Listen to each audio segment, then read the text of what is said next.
It's a Mailbag Monday. We've got your questions about Ricky Tiedemann of the Blue Jays, the 2023 Bowman release, and Oakland potentially moving to the same city as their AAA affiliate. Let's talk about it.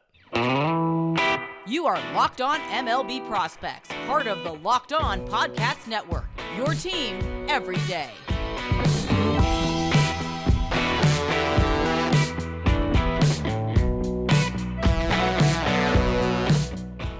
Yes, welcome on in to Locked On MLB Prospects, your home for all things minor league baseball. I'm your host, Lindsey Crosby, editor-in-chief, BravesToday.com, freelance baseball writer and podcaster. Thank you for making this your first listen. Every single day, we're probably part of the Locked On Podcast Network, where it's your team every day. And today's episode is made possible by our friends with Ultimate Baseball GM. If you've ever dreamt of becoming an MLB GM and managing your baseball franchise, this is the game for you. To download the game, visit ultimatebaseballgm.com, look it up in the app stores, because our listeners get a 100% free boost to their franchise when using the promo code LOCKEDON, all caps, in the game. So, as we do every single Monday, all of these questions came from listeners of the show. If you have questions for the show, I'm on Twitter at Crosby Baseball. Show's on Twitter at LockedOnFarm. You can email us, lockedonmlbprospects@gmail.com, or drop your questions in the Locked On MLB Prospects Discord. Links in the episode description, links in the show notes. Robert on YouTube asked about Blue Jays lefty Ricky Tiedemann. My thoughts on him. Do we expect to see him in the bigs this year? And then, in general, are the Blue Jays aggressive or conservative with their prospects? We've talked in the past about some organizations. The Rays tend to be conservative. The Angels tend to be aggressive with the top guys. So, Ricky Tiedemann, 2021 third rounder out of junior college. And one of the most powerful lefties in the minors, right? The fastball is somewhere between a 60 grade and a 70 grade. He can sit it in the mid-90s, run it up to 99 miles an hour. The changeup is absolutely an elite pitch. 70 grade changeup sits in the mid-80s, has really good tumble and fade to it, does particularly well against righties. And then the slider is like a low 80s sweeper. It's it's a combination of a lot of really good tools. You can keep a fastball up, you can run a changeup one way and the slider the other. So it's very much a horizontal game for Ricky Tiedemann, although the changeup does drop plenty as well. Last year, he got 18 games and he went he went low A, high A, double A. So 2.17 ERA in 78 and 2/3 innings, 117 strikeouts, so 13.4 per nine, 229 walks, 3.3 per nine, and 3 home runs allowed. And Ricky Tiedemann only got 4 games in Double-A New Hampshire to end the year last year. So he went back there to start this year. And in the first 2 starts, 1.35 ERA in 6 and 2/3 innings, 15 strikeouts. So technically 20.3 per nine, small sample size, obviously. 2 walks, 2.7 per nine, no home runs allowed. His debut start, he struck out every batter, every out came via strikeout. So 9 strikeouts in 3 innings, 2 hits, had 13 swings and misses on 49 pitches. So his CSW, called strikes plus whiffs, was 45%. Ricky Tiedemann's stuff is very good. And here's the thing about Ricky Tiedemann is when you watch, it's a little bit of a lower slot. He's a power pitcher, don't get me wrong.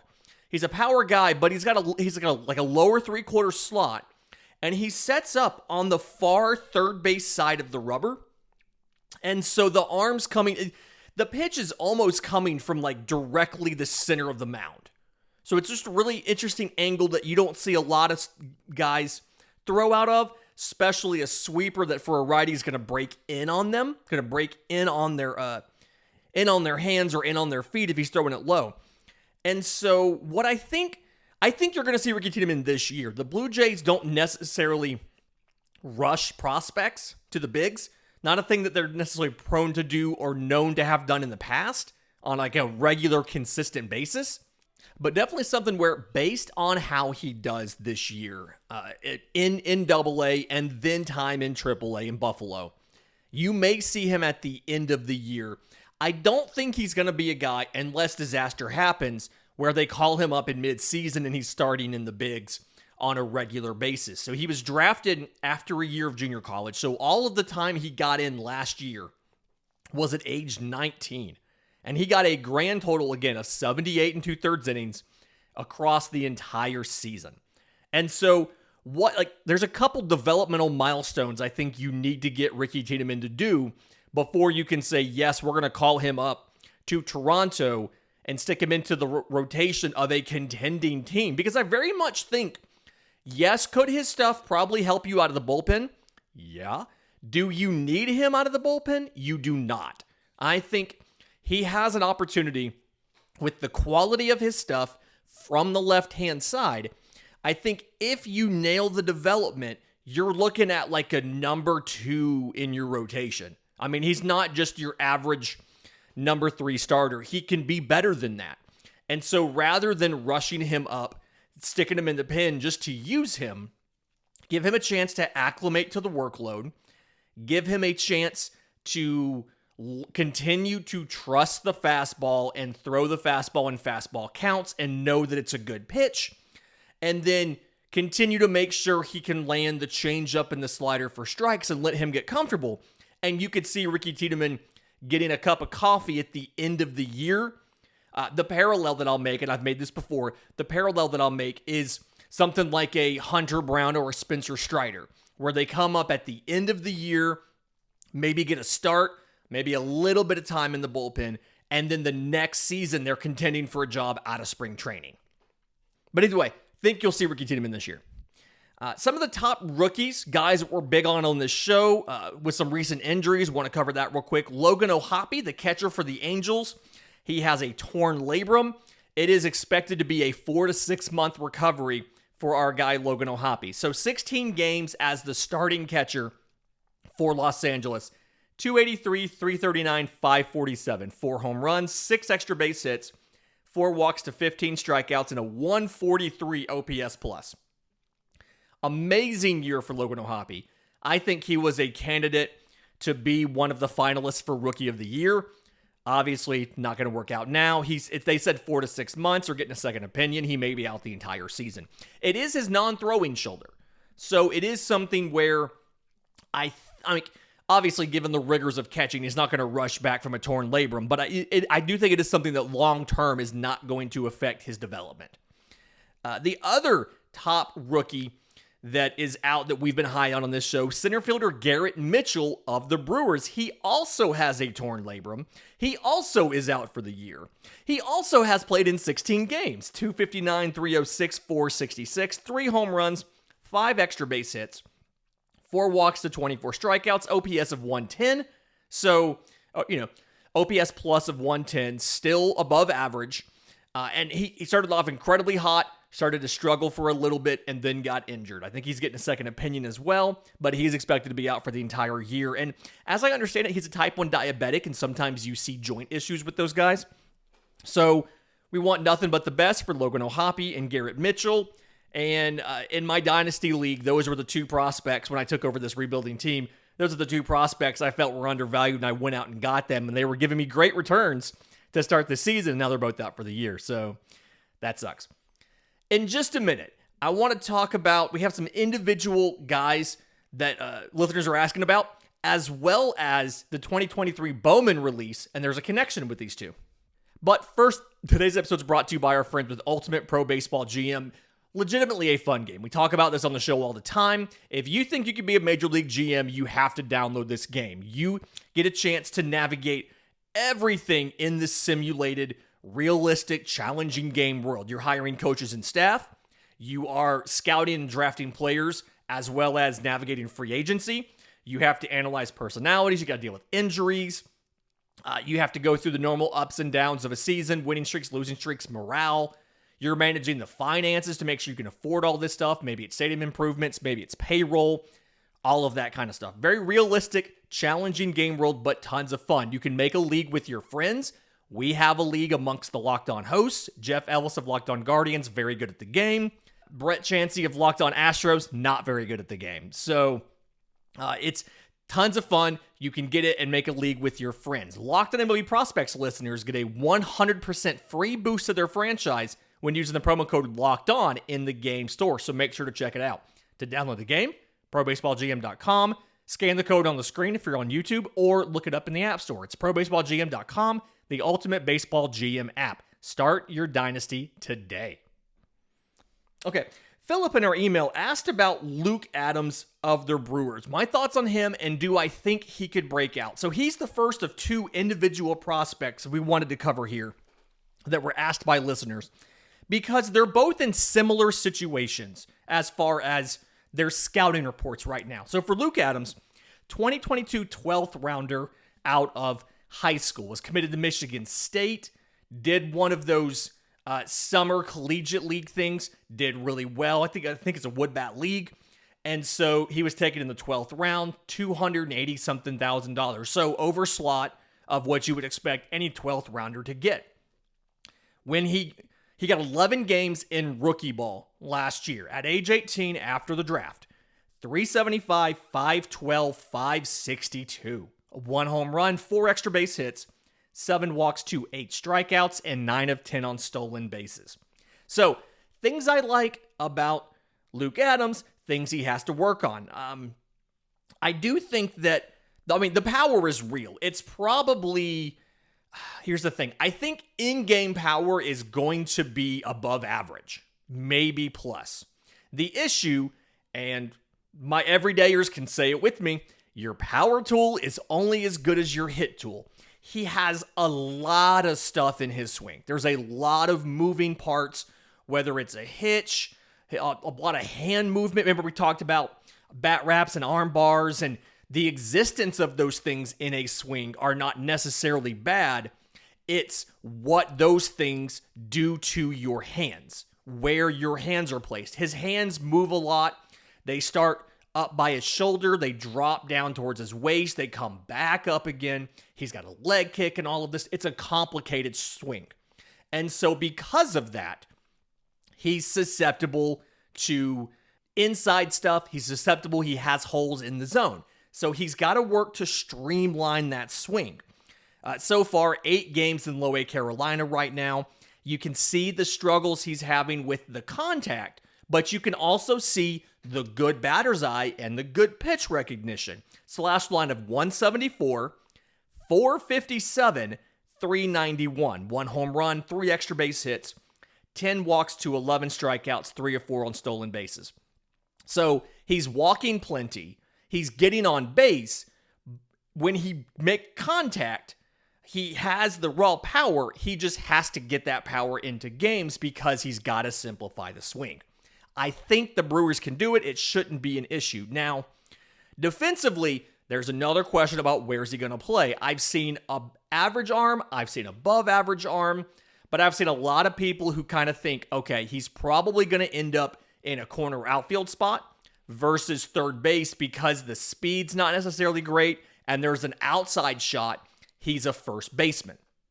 So he's going to have to hit because defensively he's not going to provide the value, the extra value as a prospect as far as being a plus defender. Now, the Brewers have taken funky swing guys and figured it out. Joey Wiemer's an example of a guy who had a bunch of moving parts in his swing. They streamlined it, and he's in the bigs right now. Now, Adams isn't as good of an athlete as Joey Wiemer was, but they've showed that they can do this. And so they may have been able to steal a guy in the 12th round that normally would not be as promising of a prospect, but because he's in this organization and they have experience with this type of swing adjustment, maybe they can do it. Another question, Zach via email, Lazaro Montes, outfielder for the Seattle Mariners, 2022 IFA, and so because of that, tons of variance in the projection, right?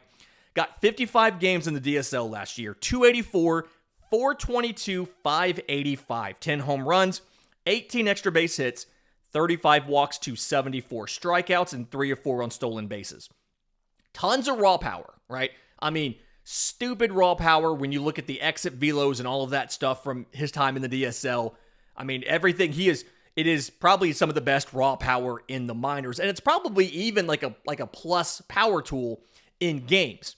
The issue, and again for the everydayers, Your power tool is only as good as your hit tool. A lot of the write-ups for him, and I'm going off of a lot of other people's notes because I just don't really necessarily spend a lot of time with video of guys in the DSL, but I've seen 30 great hit tools on what he does. Again, tons of raw power, but he's got significant holes in the swing. You throw him a fastball down, you throw him a breaking ball down, he will destroy it. Anything above his waist is probably a swing and miss.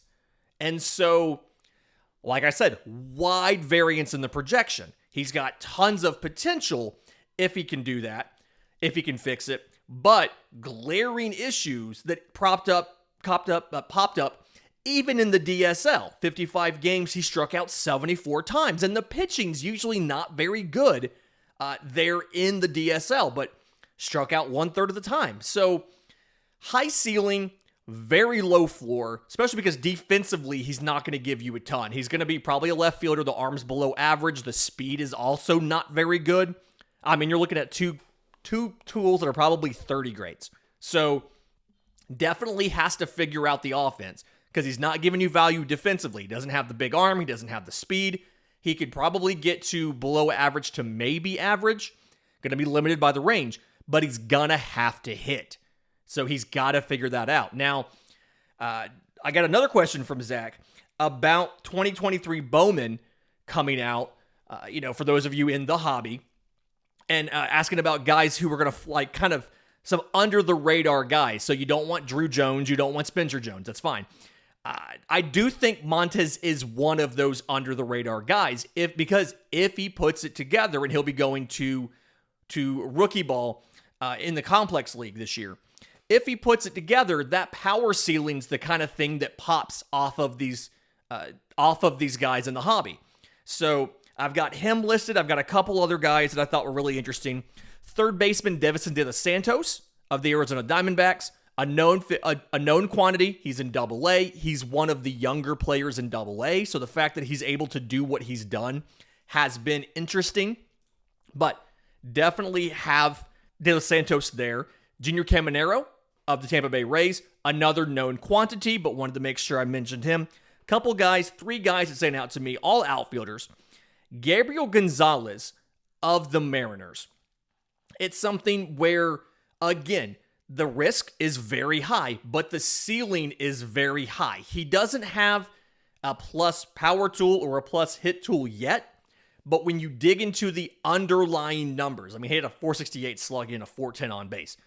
But when you dig into the underlying numbers, again, the on base was good. It was over 400. We look for that 300, 400, 500. He also had very, very good exit velocity last year. So I think the potential to develop a plus power tool is there. He's going to be a corner outfielder. He doesn't have the speed and things like that for center field, but he's only 19. He has time to add the strength as well as work on some stuff as he gets into low A. And I think he can be a guy that can rapidly climb with just a little bit of improvement to get him to a plus power tool and a plus hit tool. Outfielder Jose Dupala of the Dodgers, another guy I trust the Dodgers player development a lot. And so it feels like this is another scenario where he's going to be in that tier 1 of he's high risk again. He's nicknamed Baby Jordan, if that tells you how good he is. 6'4", massive guys, tons of contact in the zone, really good raw power, really good, traditional stats, 349 batting average last year.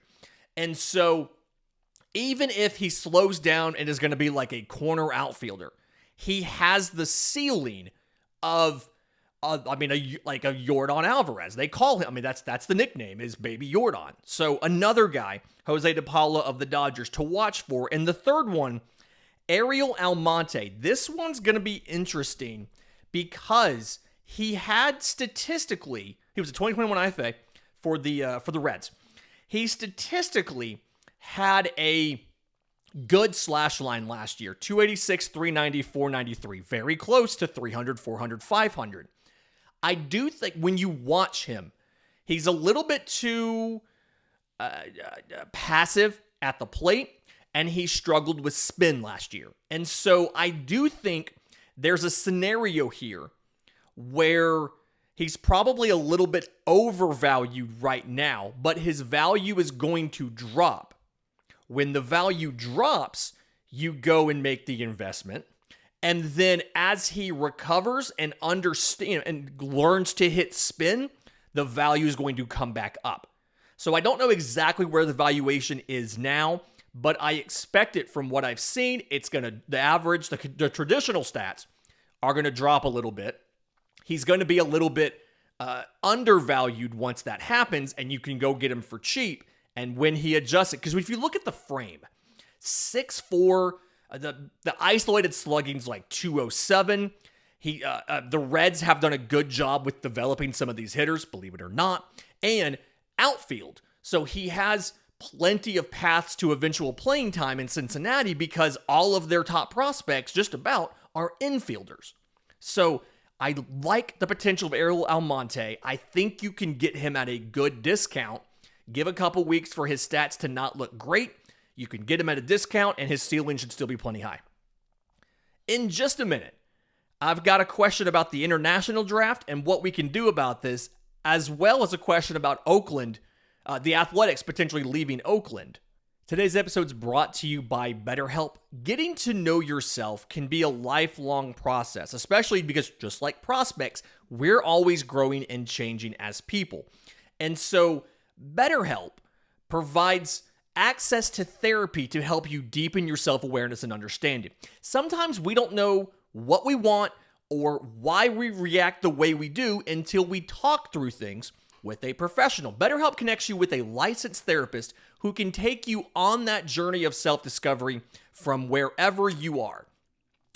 It's helpful for learning positive coping skills and how to set boundaries or empowering you to be the best version of yourself. Therapy is not just for people who have experienced major trauma. If you're thinking of starting therapy, give BetterHelp a try because it's entirely online. It's designed to be convenient, flexible, suited to your schedule. You fill out a brief questionnaire. They match you with a licensed therapist. If you don't like that therapist, if you guys don't have that connection, you can always switch therapists anytime for no additional charge. Discover your potential with BetterHelp. Visit BetterHelp.com/LockedOnMLB today to get 10% off your first month. That's BetterHelp, HELP.com/LockedOnMLB. Today's episode is also brought to you by our friends at Built Bar. If you're looking for a delicious snack, but you don't want all the sugar and calories, you need the best tasting protein bar ever, Built. You've got to try it. If you want to make healthier snack choices, you want to eat less, whatever positive change you're trying to make, Built Bars are there because they're healthy, they taste amazing, so they hit that same note that your body's looking for when it's looking for candy or something like that. But they're also good for you. They're all covered in 100% real chocolate. The flavors are fantastic. Churro, peanut butter brownie, cookies and cream, and the macros are spot on. 130 calories, 4 grams of sugar, 17 grams of protein. And now you don't have to wait to get a box. We've been talking about go to Built.com and order them, but Walmart and Sam's have them in the store. Walmart, go to the pharmacy section. You can get a 4-bar box of cookies and cream, double chocolate or coconut puff. Or Sam's Club, you can get a 13-bar box of brownie batter puff and churro puff. Trust me, you're going to want to do this. Captain Dangerous in our Discord asked about international free agency. There's been a lot of talk, there was a lot of negotiation in the CBA about fixing international free agency. And the consensus we have is the current international free agency system sucks, but we don't know what would make it better. Is it the draft or is it not the draft? So we'll do something a little bit closer to signing time and we'll talk about some of the big board. There's a big board out now for signings. And part of this is because the process is flawed. So before the last CBA that ended in 2016, you could sign players and the penalties for going over the recommended amounts were very, very small. And I think Juan Moncada got $32 million in bonuses to sign. And then the Red Sox paid another $32 million in penalties. And then he was traded to the White Sox in the Chris Sale deal. The 2017 CBA was MLB had proposed an international draft. And the players' union, countered with a capped pool. And the amount of the cap was tied to revenues. And so it would increase every year as baseball's revenues went up, which, for the record, why can't we do that for anything else? A salary cap and a floor for everything else. But, so your options here are Major League Baseball, the owners, management, they want an international draft.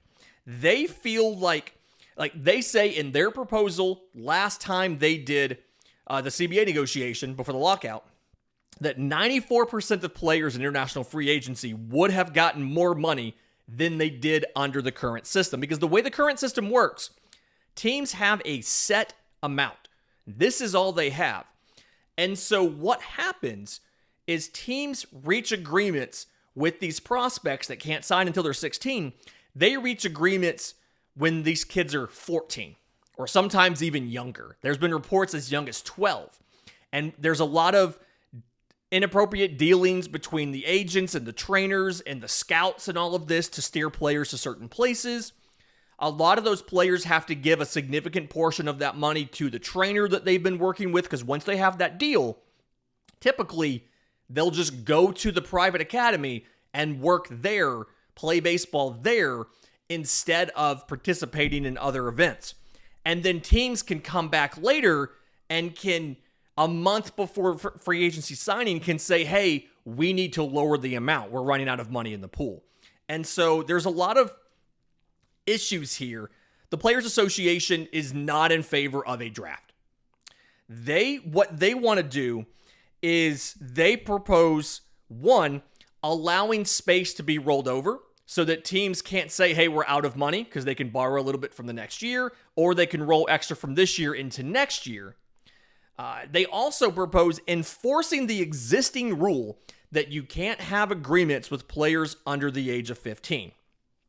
Because these players, if you think about it, they don't have the leverage that a domestic draftee would have. They can't say, I'm just going to go to college if you don't give me what I want financially. There's less exposure to other teams because they don't have the showcases and all the live looks. And again, oftentimes they're signing at age 14 and then they get stashed away at the trainer's facility for 2 years and no other team sees them. So if they get lowballed by the team they had a verbal agreement with a month or 2 weeks before the free agency date, they don't have anything to go out there to show other teams, yes, I'm available, and get anywhere near the same amount of money. So that draft would need to have, like, the proposal from MLB would be taking that draft and giving it a hard slot. So every single draft pick, you knew exactly what the value of that was. And that would go a long way to stopping the deals for these incredibly young kids. What it would not do is it would not give pay equity between international draftees and domestic draftees. And I was reading an article from friend of the show, Evan Drellich, in The Athletic from last year, talking about what the top international free agents made versus what the top MLB domestic draftees made. And again, because you have less leverage, you have less exposure, there is even under this current system, there is much less money spent in international free agency than there is in domestic for domestic draftees. And so there is a very strong contingent of Latin American players who are now professionals who are holding out and are pushing the union to not accept an international draft because of that pay disparity. They don't want those players to start their careers with less, making less money than their domestic counterparts. So I get it. It's not a great situation. Again, I'm not sure how we fix this. There is some sort of runway for MLB to do equivalent dollar amounts. But at the same time, MLB's not proposing an international draft out of the goodness of their heart. Everything they do like that is designed and orchestrated and set up to save themselves on current expenses.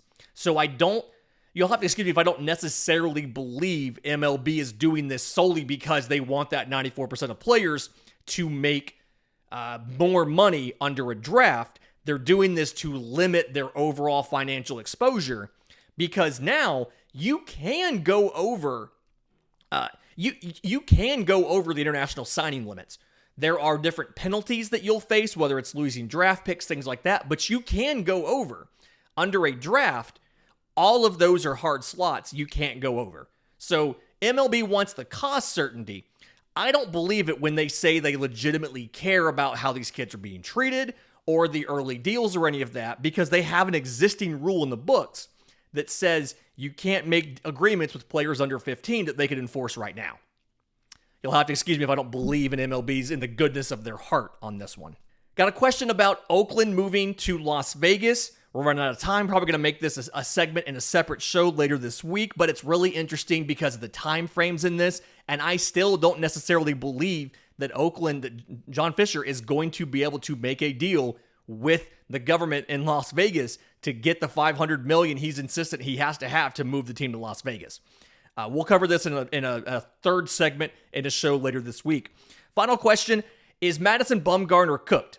Yes, he is. He's going to sign with somebody for the league minimum. He's only like 33, 34 years old, I think. But Mad Bum is cooked. That StatCast is nothing but blue.